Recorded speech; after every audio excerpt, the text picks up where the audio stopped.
생활이 현재 이제 어려워서 국민연금을 좀 먼저 받을 수 있느냐, 받으실 수가 있습니다. 그래서 받을 수가 있는데, 1년 먼저 받게 되면 연 6%씩 감소를 하게 됩니다. 그래서 5년 일찍 받는다 그러면 거의 한 30% 감액이 되기 때문에, 감액된 금액 기준에서 평생을 받게 됩니다. 그래서 웬만하시면 먼저 받는 방법은 이제 추천을 안 드리고요. 해당 시점에 받거나 아니면 좀 이렇게 2월 시켜서 받는 방법을 좀 추천을 드리고요.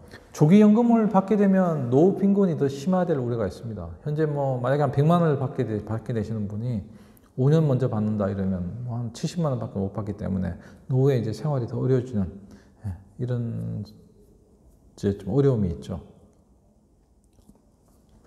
또 한 가지 이제 국민연금은 크레딧 제도를 활용을 하고 있습니다. 크레딧 제도라는 게 뭐냐면 실업 크레딧이라고 있고요. 만약에 이제 저희가 이제 실업을 하게 되고 구직급여를 받는 시점부터는 최대한 12개월까지, 1년까지 이제 정부에서 연금보험료를 부담을 합니다. 그러니까 보험료 중에서 75%를 정부가 부담하고 25%를 개인이 부담하고, 개인 부담은 상당히 좀 줄어드는 거죠. 이제 이런 부분이 있고요. 그 다음에 출산 크레딧 제도도 있습니다. 출산은 이제 자녀분들이 있으면 좀 알려주시면, 뭐, 첫째 자녀, 둘째 자녀, 셋째 자녀, 그 기간마다 이제 크레딧 제도를 주고 있고요. 군 복무 크레딧도 있는데요. 만약에 자녀분들이 이제 군대를 간다, 군 복무를 한다 이러면, 6개월 가입 기간을 추가 인정을 해줍니다. 그래서, 군 복무 크레딧도 이제 현재 돼 있다라는 걸 이제 이거를 설명을 좀 드리고요. 국민연금에 이제 가입하신 분들이 많이 불안들 하세요. 우리가 2057년 되면 이제 이게 뭐 거의 고갈이 되지 않을까 이렇게 돼 있지만, 한국은 지금 세 번째로 연기금이 많은 국가입니다. 우리가 거의 한 650조 정도 지금 국민연금을 이제 연기금을 가지고 있고요. 세계 1위는 일본이고 2위가 노르웨이, 3위가 한국입니다. 그래서 쉽게 이게 뭐 고갈될 것 같지는 않고요.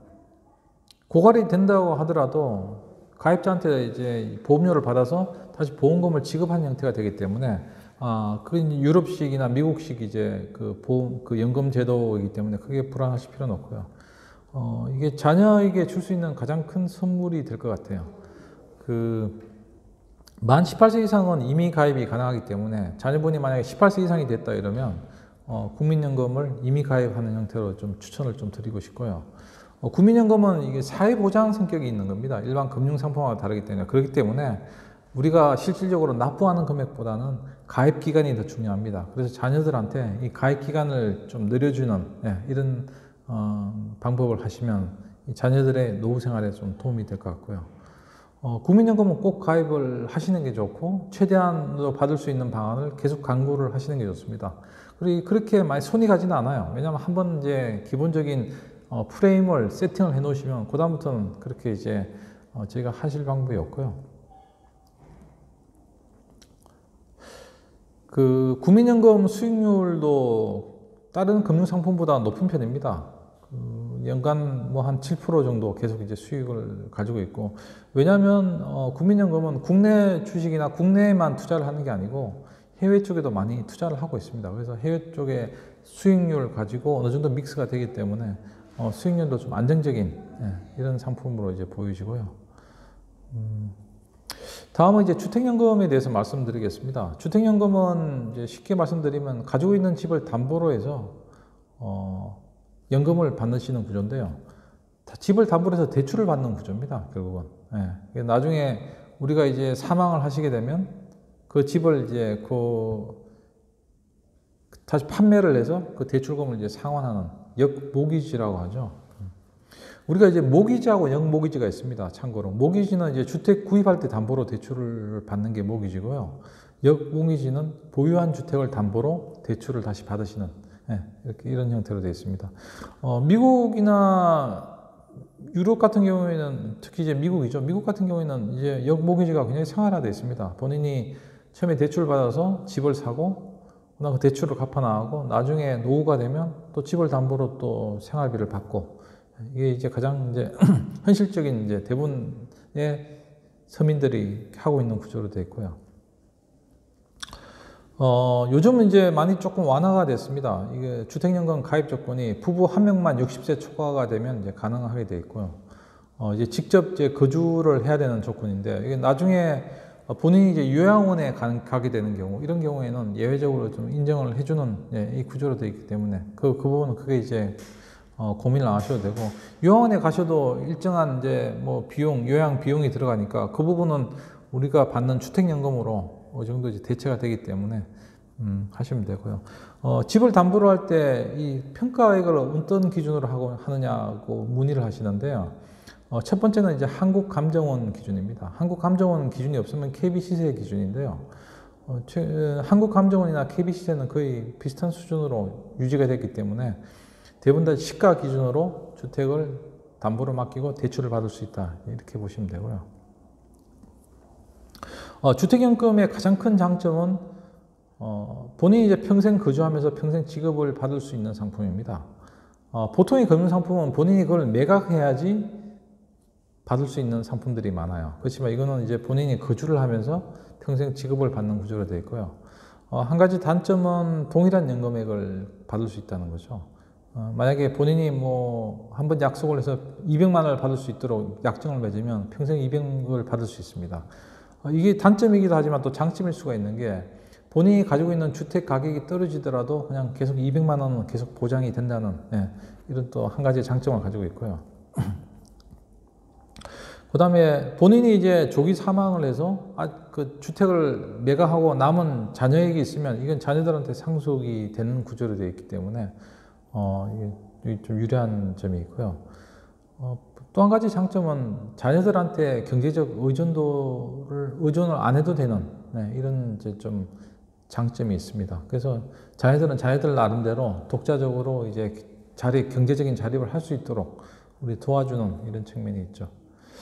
월 지급액은 지금 이제 우리가 기본적으로 담보로 맡기는 그 주택의 가격에 따라서 다른데요. 쉽게는 이렇게 설명드리면 될 것 같아요.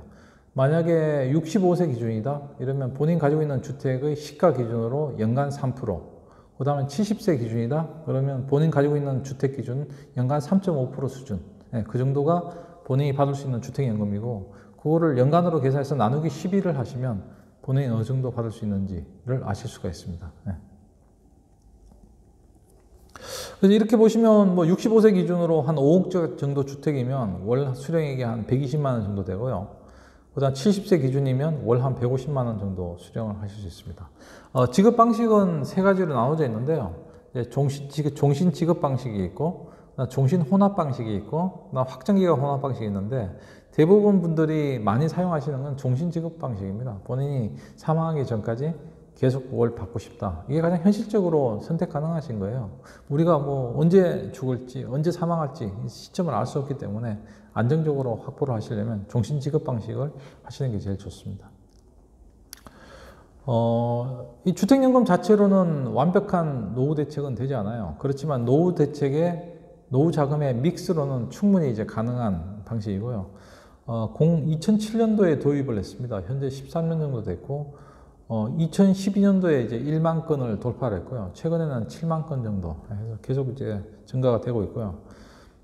가장 이제 큰 단점이 물가 상승률 보존이 어려운 상품이죠. 우리가 한번 뭐 약정을 200만 원 받겠다 했으면 계속 200만 원을 받아야 되는 이런 상품이지만, 아까 말씀드린 대로 이 노후에 이제 자녀들한테 우리가 의존을 하지 않아도 되지만, 자녀들이 또 우리 집을 담보로 해서 뭔가 요구를 하는 경우에 우리가 방지할 수 있는 최소한의 안전수단이 된다는 겁니다. 현실적으로 생각을 좀 해볼까요? 저희가 본인이 한 70세가 되면 자녀들 한 40대 초반이 됩니다.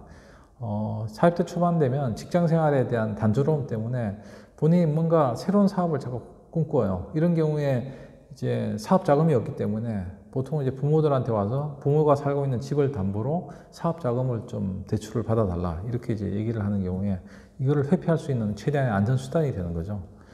두 번째는 주거가 안정적으로 확보가 됩니다. 본인이 가지고 있는 집이 이제 안정감 있게 이제 사실 수가 있고요. 그리고 정부에서 보증하는 상품이기 때문에 민간보다는 장기적인 신뢰성이 굉장히 높습니다. 그리고 약속한 사항을 반드시 또 지키게 되어 있고요. 그리고 네 번째는 주택 가격이 하락하더라도 위험 요인이 없습니다. 그래서 저는 이 부분을 지방에 거주하시는 분들한테 많이 권유를 해드려요. 왜냐하면 지방의 부동산들이 가격이 인하될 가능성이 굉장히 높습니다. 그래서 이런 분들은 노후에 생활비 확보를 위해서는 본인이 이제 가지고 있는 주택 담보로 하시게 되면 주택의 가치가 떨어지더라도 어느 정도 해증이 되는 이런 측면이 또 있습니다. 그래서 주택연금을 하실 때 이제 고려할 사항이 4가지가 있는데요. 첫 번째는 이제 언제쯤 신청을 할 것인가. 본인이 이제 65세, 70세, 뭐 60대 초반, 그래서 선택을 하시는 게 중요합니다. 이거는 조기에 일단 신청을 하시게 되면 주택연금이 금액이 좀 작아지겠죠. 그리고 본인이 어느 정도 경제적 활동을 할 수 있는지 그 부분까지 같이 고려를 해야 되고요. 두 번째는 이제 주택연금의 반드시 고려사항이 노후에 본인이 어디에 살 것인가를 결정하셔야 됩니다. 한번 주택연금을 하게 되면 해지하면 해지 비용이 많이 들어가기 때문에 본인이 이제 내가 사망할 때까지 어디에 살 것인가를 결정을 사전에 좀 하셔야 되는 부분이 있고요. 어떤 규모 집에 살 것인가도 결정을 하셔야 됩니다. 나는 뭐 한 25평 정도면 충분하다, 부부가. 아니면 나는 한 40평대가 필요하다. 이런 부분도 결정하셔야 되고요. 자녀들하고 경제적인 관계 설정도 하셔야 됩니다. 이제 자녀들한테도 내가 이제 주택연금을 가입하게 되면 너희가 이 집을 담보로 어떻게 할 수 있는 경제적인 가치가 없기 때문에 너희는 이제 독자적으로 자립적인 경제생활을 하라라고 이제 얘기를 하시면 되죠. 우리가 연금만으로는 노후에 적정 생활비 확보가 좀 불가능해요. 그래서 아까 말씀드린 대로 연금 믹스가 필요하고요. 국민연금, 그 다음 개인연금, 그 다음 퇴직연금, 주택연금까지 이 4종의 연금을 믹스를 하셔야지 어느 정도 일정한 이제 소득원 확보가 가능하시고요. 연금을 받든 받지 않든 본인이 탄력적인 경제 활동을 하시는 게 제일 좋습니다. 그렇게 해야지 편안한 노후가 되고 사회적인 네트워크도 형성이 되기 때문에 그냥 단순히 나는 연금만 받아서 그냥 뭐 생활하겠다는 것보다 적절한 일을 찾아서 하시는 게 굉장히 중요하고요. 오늘의 테이크홈 메시지는 4가지입니다. 첫 번째는 국민연금을 최대치로 높이셔야 됩니다. 그래서 이거를 일단 최대치로 높여가지고 어느 정도 안정적인 생활 기반을 확보를 하시는 게 제일 좋고요. 그리고 개인연금은 현재 수익률이 그렇게 높지가 않습니다. 그래서 이거는 이제 연말정산 목적으로만 운영을 하시면 될 것 같고요. 그리고 만약에 본인이 퇴직금이 있다 이러시면요. 퇴직연금은 너무나 보수적인 투자 방법이기 때문에 이거보다는 좀 안전한 투자 방법이지만 계속 이제 투자를 할 수 있는 방안을 좀 찾으시는 게 좋고요. 마지막으로는 주택연금을 꼭 활용하시는 게 좋습니다. 노후에 주택연금이 본인이 사용하는 연금의 한 3분의 1 정도는 이제 유지가 될 수 있도록 이렇게 이제 재무 설계를 하시면 굉장히 큰 도움이 되겠죠. 오늘 강의는 여기까지로 마치겠습니다. 네, 감사합니다.